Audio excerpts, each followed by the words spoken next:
Hey guys, it's our last video before our big project release on Friday, which is November 1st. So we've got our weapon of choice. We've picked out the perfect knitting needles to get started. We've gone to the yarn store and touched all the pretty stuff and picked out our yarn for our first project. And now we're just gonna go over some last minute things for little tools that you may need while knitting. I always like to keep them super close by and handy. I have this awesome little case I'm gonna show you guys a close-up of and go over some of the tools that I like to keep handy so that I have them just in case I need them when I'm knitting. You won't use all of the tools in this project, or in the first project at least, but these are the things that I like to keep handy for any knitting project that I have so that I don't have to worry about not having something when I need it. So we're chomping at the bit. I know you're super excited to get started. This is our last kind of before the stitch video, so stay tuned. We're gonna go over everything I have in my little notions box and get ready for our knitting project to start soon.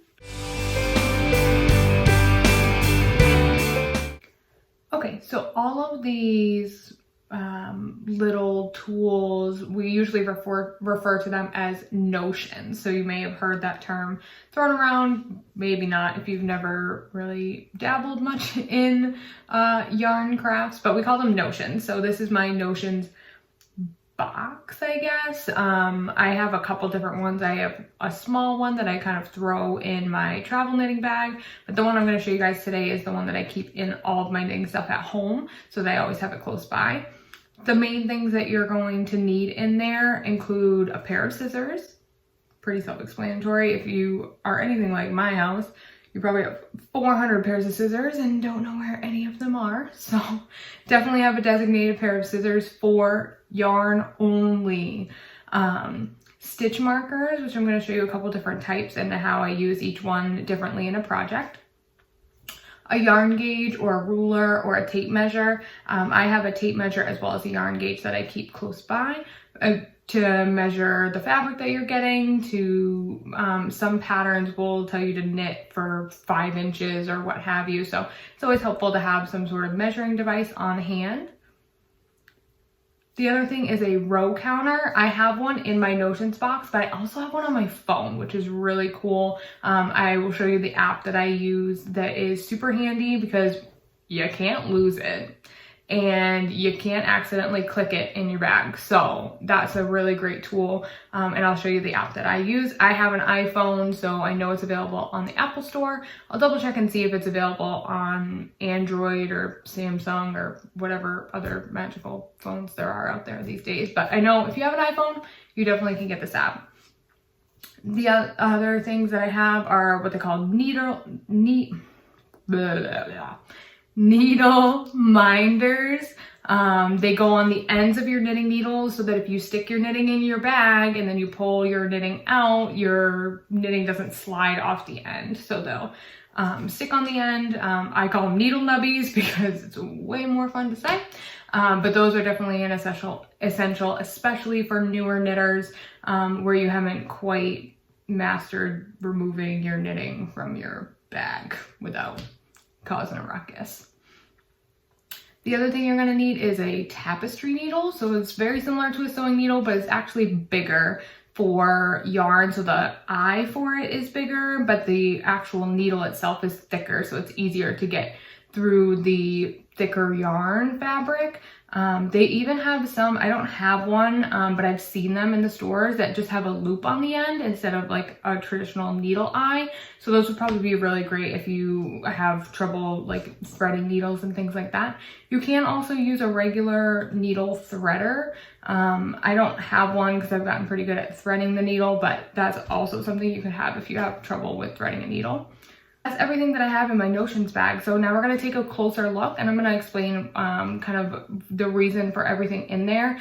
I'm also going to give you a link to this little box because it's fantastic. I literally can fit everything that I need in here.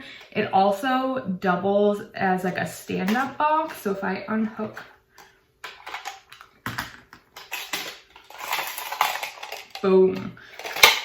It also can stand. So it's super awesome. I only had to take one thing out to get it to stand, so you can either stand it on a table. So if you want to put it next to the couch, you can do that. And then you just unhook this, slide this back up, and boom, now you can stick it in your bag. So this is a really, really awesome case. I got mine at Hobby Lobby for like $6 and it was so worth it. It's like the best ever. So I'll put a link to this one, the specific one, in the comments, as well as all the products that I have in here as well, so that you can get all the Notions ready to go. So let's take a closer look and show you everything that's in my Notions pouch. So here is my Notions case. I do also have my knitting gauge, which I'm going to go over in a minute. It doesn't fit in this case, but I don't usually carry it with me. I don't usually take it from my house, so it's not a huge deal that it doesn't fit in there, but we'll talk about that in a minute.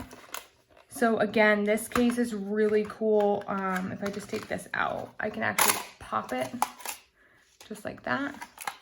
And then it stands up, so I can stand it like on my, the table next to my couch, bedside table, or what have you. And then if I need to take it with me, I can just open this, pop it closed,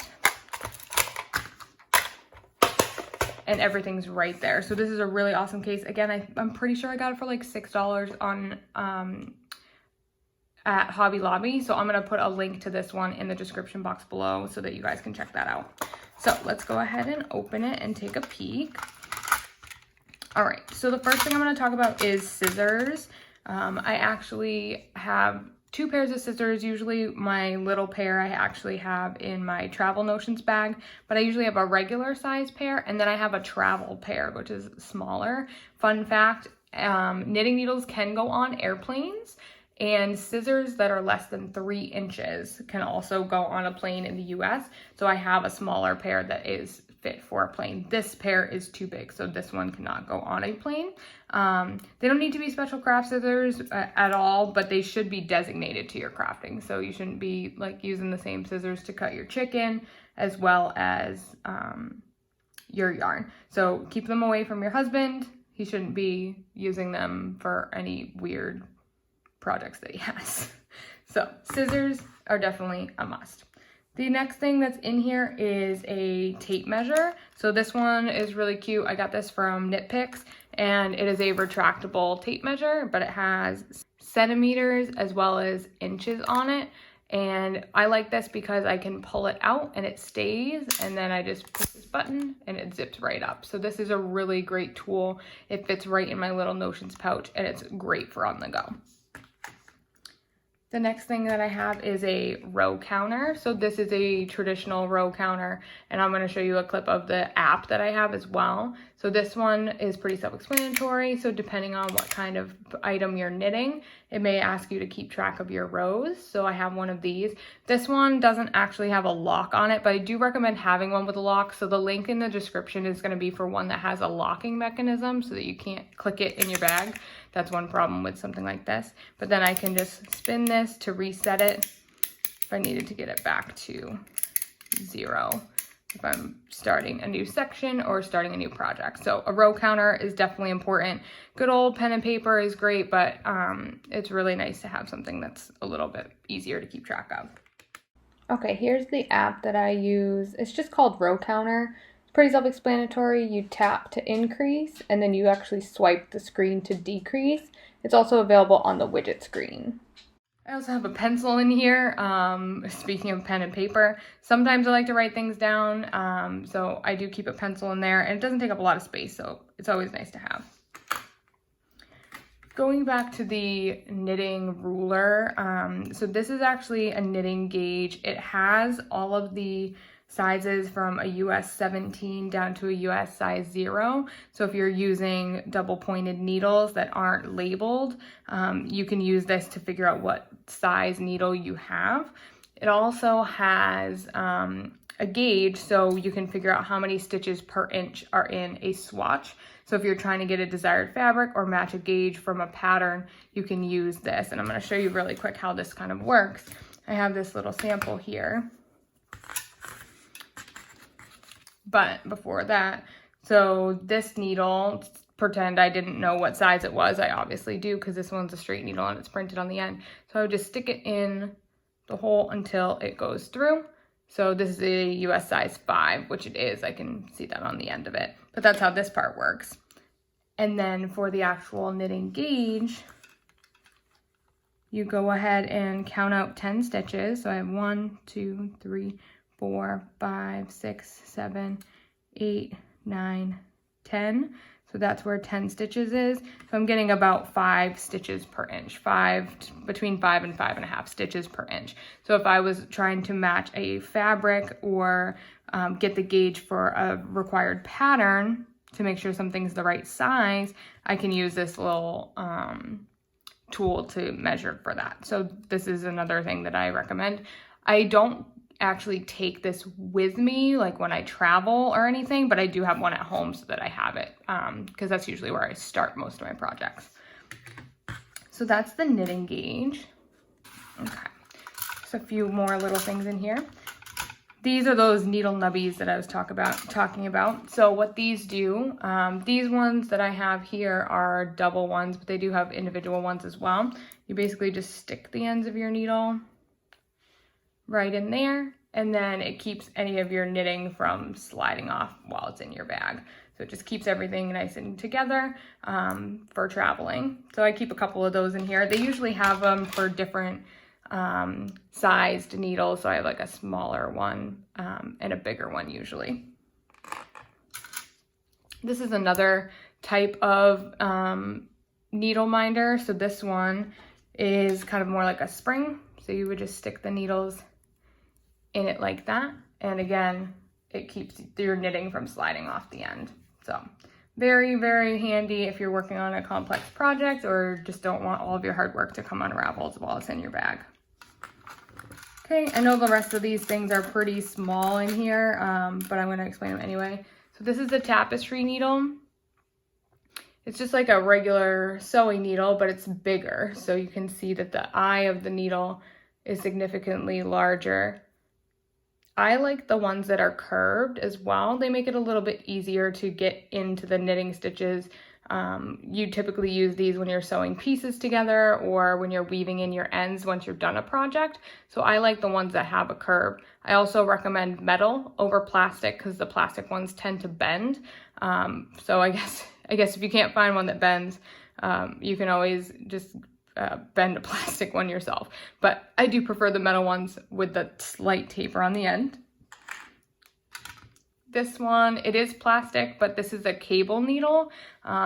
We don't need this right yet. We aren't working on cables, but this is the cable needle that I typically use for any sort of cable projects. And we'll get to experiment with cables a little bit down the road, I promise. Everything else that's left in here are stitch markers. So stitch markers come in a lot of different shapes and sizes.